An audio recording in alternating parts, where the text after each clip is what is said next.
Hello everyone, today we're going to talk about something that I think is genuinely underrated in the world of gut health, and that is testing. Because here's the thing, so many people are walking around with digestive symptoms, bloating, irregular bowel movements, fatigue after meals, skin issues, and they assume it's just stress, or maybe a bad diet, or just how they are. But what if there's something deeper going on that a simple test could actually reveal? So today I want to share the 3 most important tests for gut health, why they matter, and who should seriously consider getting them done. Let's start with the first one, and honestly, the one I think everyone should know about, the comprehensive stool test. Also called a GI map or a comprehensive gut microbiome analysis, depending on the lab.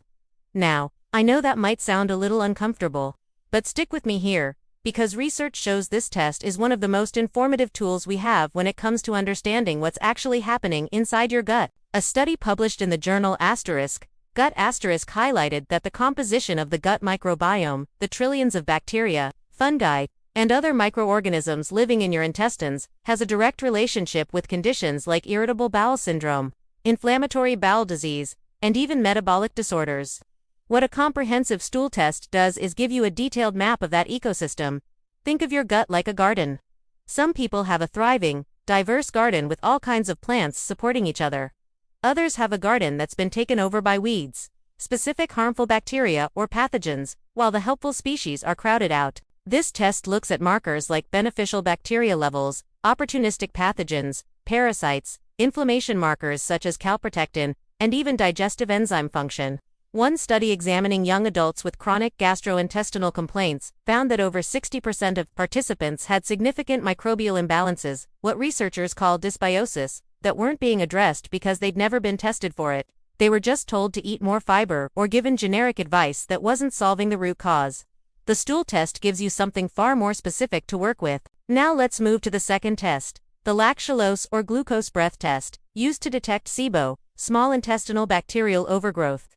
This one is particularly relevant for young adults, and research suggests it's more common in this age group than we used to think. Here's a simple way to picture SIBO. Imagine your large intestine is a busy city where millions of bacteria thrive. That's completely normal. But SIBO is like a situation where those bacteria start moving into the suburbs, the small intestine where they're not supposed to be in large numbers. When that happens, they ferment food too early in the digestive process, producing hydrogen or methane gas, which leads to bloating, pain, belching, and altered bowel habits. According to research, SIBO has been found in a significant proportion of patients with IBS. Some studies estimate between 30 and 85%, depending on the diagnostic criteria used. That's a huge range, which tells us this condition is both common and underdiagnosed. A study in the American Journal of Gastroenterology, specifically examined breath testing in younger populations and found that dietary interventions combined with targeted treatment based on breath test results led to meaningful symptom improvement compared to dietary changes alone. So if you've been eating all the right things and still feel terrible after meals, a breath test might be the missing piece of the puzzle. The third test, and this one is slightly less talked about but incredibly important, is intestinal permeability testing, or what's more commonly known as the leaky gut test. Now, I want to be clear here, the scientific understanding of this is still evolving, and it's a topic where some caution is warranted.